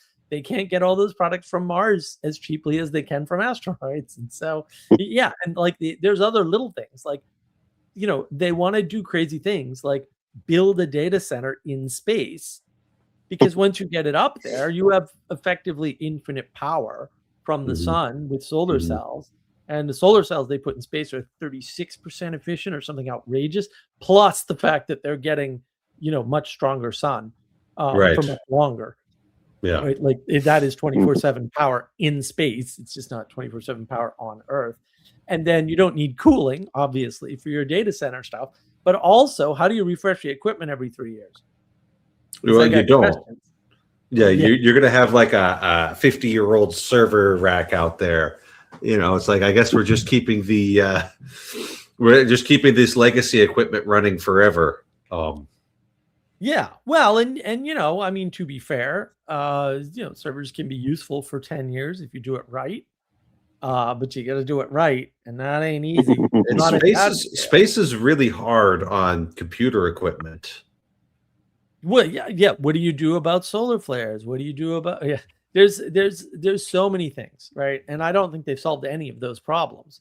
And so, like all the equipment on Earth, for example, that's designed on Earth, I've talked about this before. It's like your memory subsystem on your computer actually, without any special memory, so normal average consumer grade memory and circuitry for memory, actually accounts for cosmic rays already.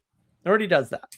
And it's a super rare event, but it happens often enough that it would basically hit you and affect the computer all the time from your perspective, if that circuitry weren't there. And then there's, extra circuitry you can go through, like ECC memory and stuff. And there's other types of ECC types of strategies, right, that actually correct more than just but those problems are magnified in space. And I'm not sure we have a solution to that.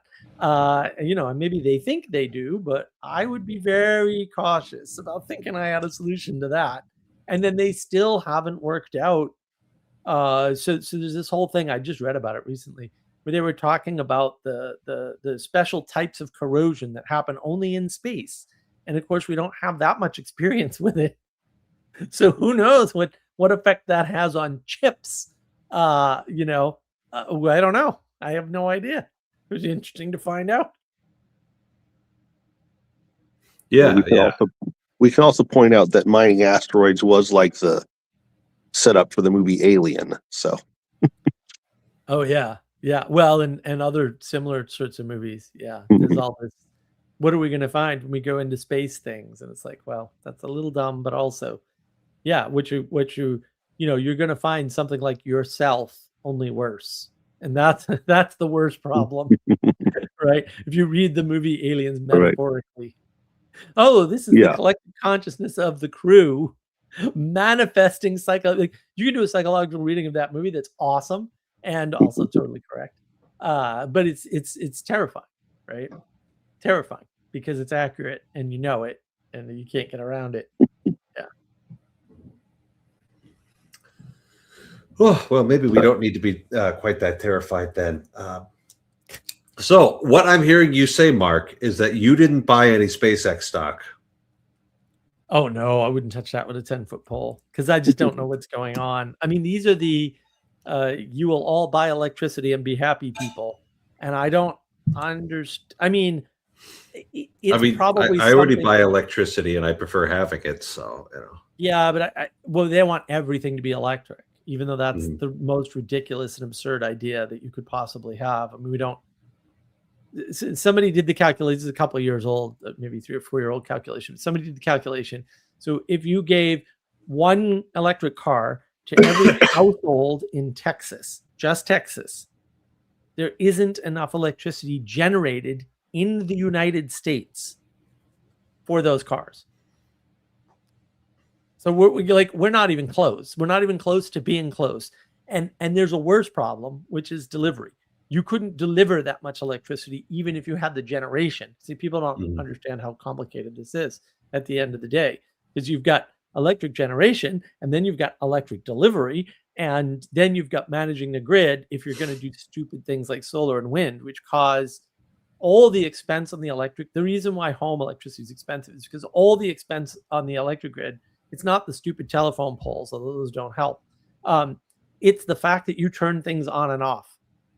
And it is so cheap to make 24/7 always on electricity that in almost every state in the United States, electricity is 6.5 or 6 kilowatts per hour, cents per kilowatt hour rather, for factories, because they demand the same amount of electricity every minute of every day of every year. And that number almost never changes in any of the states. And right. And then you look at home electric and it's like what, 35 cents, 42 cents. It's something outrageously more expensive. But that's because in order to manage all that, they have to have all this equipment that they normally would not need to manage bringing more capacity online or taking that capacity offline before they burn up some wires, for example. Right. It's actually a much more varied and complex system than people realize. And it's the switching equipment that causes the largest part of the expense for home electric delivery. And, you know, it's also why I have a co-op. They buy electricity at, 6 or 6.5 cents kilowatt and resell it. That's basically all they do. Right. And then they have a bunch of, they also repair lines and stuff, right? They also have linemen. And then they offer the members of the co-op a bunch of benefits because they're saving a bunch of money while offering electricity much. I am so blessed that I have a co-op. You would not believe the cost of electricity 6 miles down the road in Columbia, man. I'm like, sorry, suckers. That sucks. Their electricity is much more expensive than mine. It's the same grid, right? I happen to be in the co-op area and have had the co-op, and there's nutty things like every year they give us a gift and put us in a raffle for voting in the elections. Every year they give us a gift. Every year, everybody that votes gets a gift, right? And then there's a raffle. I'm hoping to win the pickup truck one of these days because I really need a pickup truck. And then they give, because it's a nonprofit, they give back the extra profits every few years when they have too much and they can't carry it on the books anymore. And they have all these programs if you sign up for them. So like I'm signed up for their water heater program. And my water, because I bought the house and they were already part of the co-op, I didn't have to buy the opt-in money.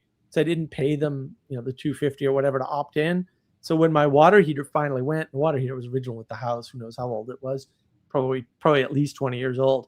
So it eventually went. They replaced it for free, as in they brought me a brand new one. They took the old one out, put the new one in, and I didn't have to pay a dime. And now, granted, I pay, I don't know what it is. I forget what it is per month to be on that program, but I calculated it out. And I had only paid $230 in.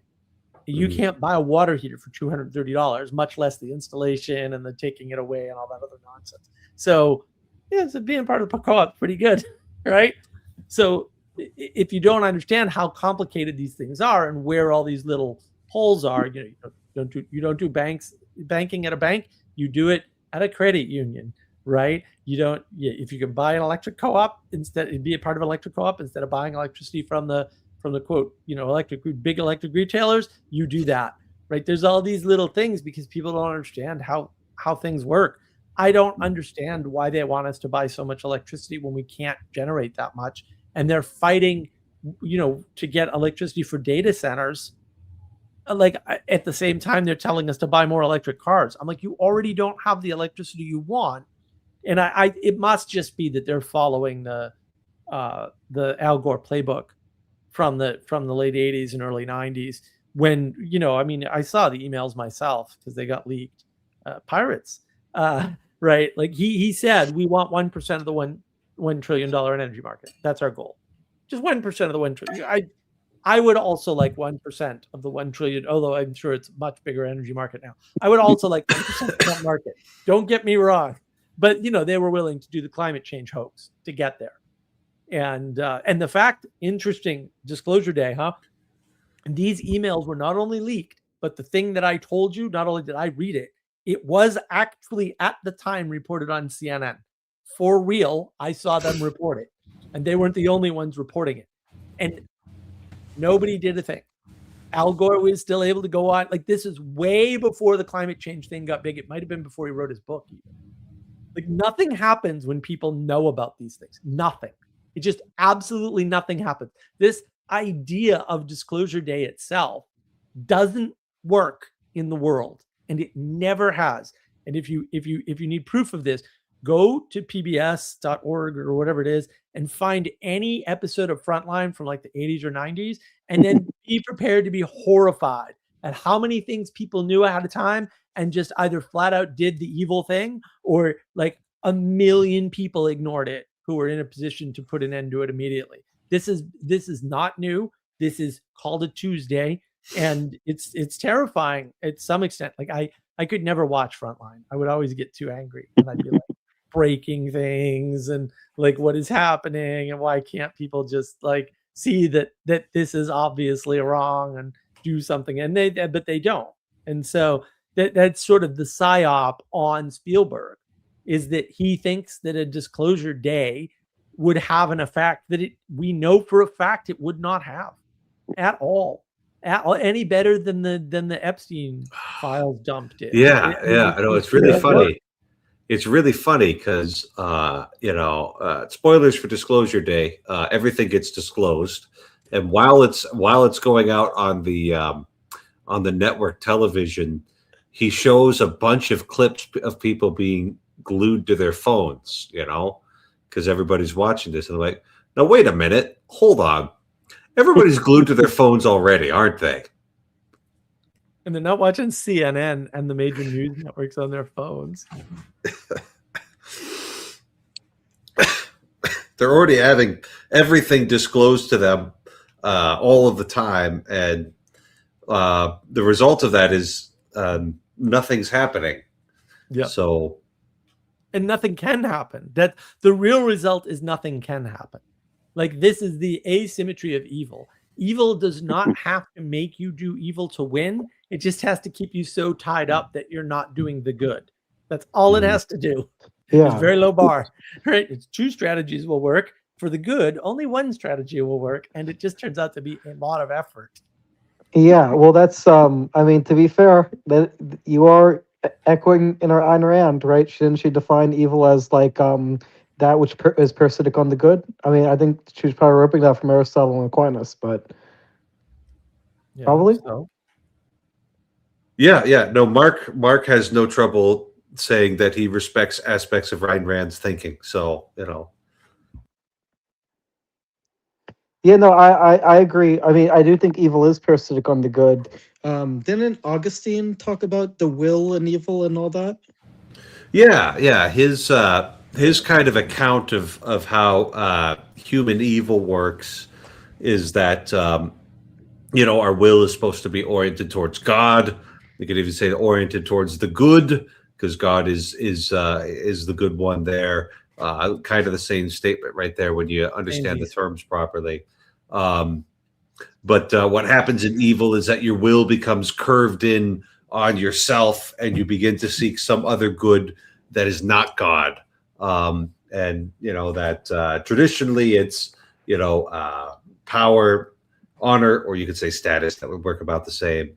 Pleasure or wealth being kind of at least the 4 big ones, are the 4 most common ways that people they start pursuing these goods in a way that prevents them from loving God above all things. And then, they start building bad habits, and then they're stuck. And then God has to come and unstuck you, and you have to want him to. So, things get bad. How would Augustine respond to Schopenhauer's argument that you can do what you will, but you cannot will what you will? So we can't have free will because you can do what you will, but you can never will what you will. Yeah. That's nonsense gobbledygook. Like, you can't double reference the word will here. Like, I don't. Why is this hard? Like, you can't abuse the English language because you're angry. Like, that doesn't work. Well, he was probably writing in German. So there's He was angry. because anybody in like German is anger. Like that's the whole ethos of Yeah. the language. Well, it's a psyop. Yeah. Yeah. Basically, like, so if what Schopenhauer would have meant was that you don't get to have the position of being able to desire literally anything and will literally anything, that's just a result of there being constraints in the world, and you only have a set number of options that you can realistically pursue. And Augustine would say that that's just on account of a creator who created the universe according to his own designs there. So you can't arbitrarily will anything. Like I can't will anything that doesn't exist. I can't desire after those things or things that are like a logical contradiction. I couldn't desire to have in my possession a square circle, because it can't possibly exist. And so I'm already existing in this created order that's full of constraints, and I don't just get to pick whatever I want. I've the menu's in front of me. Only one thing's worth ordering. Although even then the chef makes it different for everybody. So, maybe you shouldn't I mind see. so much. Yeah. So It's basically Augustine would accept the form of free will, but not like a Sartre like idea of free will where we have this radical freedom and not that kind of free will. Yeah. That's just kind of made up, Yeah. Like I can't just will myself to have lived in ancient Egypt. Right. It's like, that's not an option. I'm constrained by the time that I'm born in. And That doesn't mean you don't have any will. Yeah, That's but where they like- get confused. Yeah, I could choose to shut the stream off and like go out and eat until I'm absolutely stuffed at Chipotle. Like I could order 4 large burritos there. Like that is an option of a thing I could do. Or I could do that. I have the money. Good. They would give it to me, and You I could have sit some there will. and like I could try and fit that into my You would body. you would shit your guts out, Fozer. I would. That's why I'm not going to do this. But why? But I don't understand why anybody's confused by that. Like you actually have to be stupid and think it's all or nothing.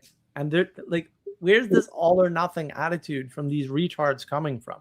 It's obviously not all or nothing, and it's obvious that we make choices, and therefore we have will. Because to make a choice is to exercise one's will. It's really not that hard. And if they can't figure this out, and there's a reason why this happens, right? The reason why is the same reason why, why what happened to Luther, which it wasn't entirely his fault, happened. Right? When you do something like you take a dialectic, which only ever belongs in a certain context, a very strict context, which is the academy, and you move it out, what happens is you break all the definitions. So salvation and like the idea of salvation and whether or not somebody can attain salvation is a theological question that can be discussed in the academy in a dialectic and leads to one of 2 conclusions, right? According to the academy. When you try to take that formula away and you just face, we'll say, the plebs, because they're plebs, with this question about salvation, you end up with people wondering if other people are saved, which was like Luther wouldn't even recognize that as a valid question. He'd be like, you can't know the will of God. You can't know the mind of God. You can't know anything about that. Why would you even ask that question? It's not a question that you could ever think about. So why would you try to think about something that you definitely cannot think about? That's what Luther would say for sure, right? Because he was an academic and he knew that was the formula, and that the dialectic gets destroyed when you add the third option, right? The third option is, to what degree are we saved? Or the third option is, other people being saved. That wasn't the discussion that he was having. Right? That wasn't the discussion he was trying to have, because it turned out even his academic friends didn't want to talk about it because they thought he was a little weird. So even worse, like even your buddies don't want to talk to you about this. Maybe you should shut up about it. And again, it wasn't his fault. Somebody else ripped off the theses, which were in Latin, translated them into the horrible German language, made them angry because that's what German language does. And then everybody misread them because of course they did, because they didn't have the context, because of course they didn't, because they weren't in the academy. And oh, by the way, and this would be curious. I'm surprised Reeves didn't go into this. Now I someday I'm going to travel to Germany and I'm going to find the damn translation and I'm going to sit with the damn Latin and I'm going to figure out how badly they mistranslated Luther, because I know that happened. I'm 100% sure. Yeah, boy. Imagine, because I've talked about this before. You know, they sent in like the A's team to deal with Martin Luther. They sent in Cardinal Cajetan, right, who's the second greatest Thomist ever, after Thomas Aquinas himself. And he says, okay, you have to recant the two of these, and everything else we can smooth over by applying distinctions, right? Yeah. So, you know, he was making an academic argument that on at least two things was irredeemable in the eyes of the church authority delegated to deal with this, but everything else we could have smoothed that all out, you know. And I bet you Cajetan was just as frustrated with these indulgence peddlers and benefice seekers as Luther was. You know, he wasn't a saint. We never canonized him, but you know, he was known to live a fairly disciplined life. So, I mean, to be fair, the church fixed that immediately. So no, not immediately. They had a chance at Fifth Lateran, which ran from 1512 to 1517. No, they didn't fix it until the Council of Trent. No, they got rid of what's his name there that Luther wrote to originally to fix they got rid of that problem immediately.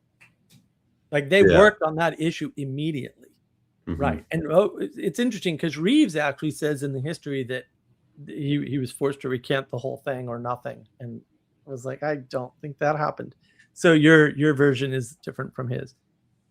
But well, there might have been different stages, right? So like this was like probably the Cardinal Cajetan intervention was fairly early on, you know, and I think the Holy Roman Emperor convinced the Pope to send him up there because he just wanted this dealt with.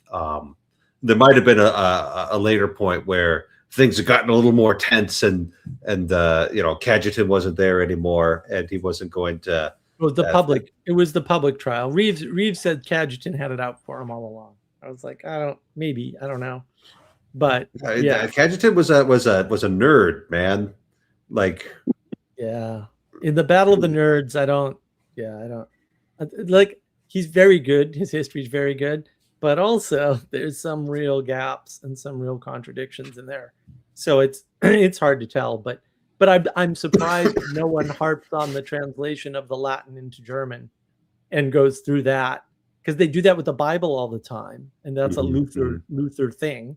You would think they would do that with the theses, because that's what caused all the problems. And again, to be fair to Luther, that actually wasn't his fault. He was terrified when he found out it happened, obviously, because he's not retarded or anything. But you know, so certainly not good when you find out how much of a pawn he was for everybody else and what he was actually doing, which is it's too bad. Like, it's completely needless. Yeah. So anyway, the point is that Augustine's right and Schopenhauer's wrong, and we can all just be okay. Free will's not hard, and I don't know why people are making it hard. There's nothing hard about it. Well, so the way I view free will is we can't control what pops up in our mind. We can't control what pops up in our thoughts, but we can choose whether to focus on them or not. Yep. There's a subconscious. That's good. That's how things work. And I am ripping that off of William James, to be fair. So I'll give the Americans some credit here. I'm not going to give some to Catholics, but way before him. That was. It's nice that he came to the correct conclusion as well. So we can be happy about him not leading people astray in this. But yeah, you know, you've got all these subconscious passions. You've got all these habits and whatever the imagination is. Like nobody's quite got the imagination nailed down, but it does all sorts of things. And then you've got, the little antenna we're sending up into the heavenlies that just picks stuff up as well. So it's all rather mysterious. But we're given enough guidance to live a good life, to know God, and to live in a manner pleasing to Him. And gentlemen, I do have some news for you, as I have some passions that are beginning to overwhelm me here, and that is a desire to rest and to take my sleep, because I've been going pretty hard all day, and it's dark outside, and I think a rational creature would go to bed under these circumstances. So, good night, and God bless you all. Good night, folks. Good night.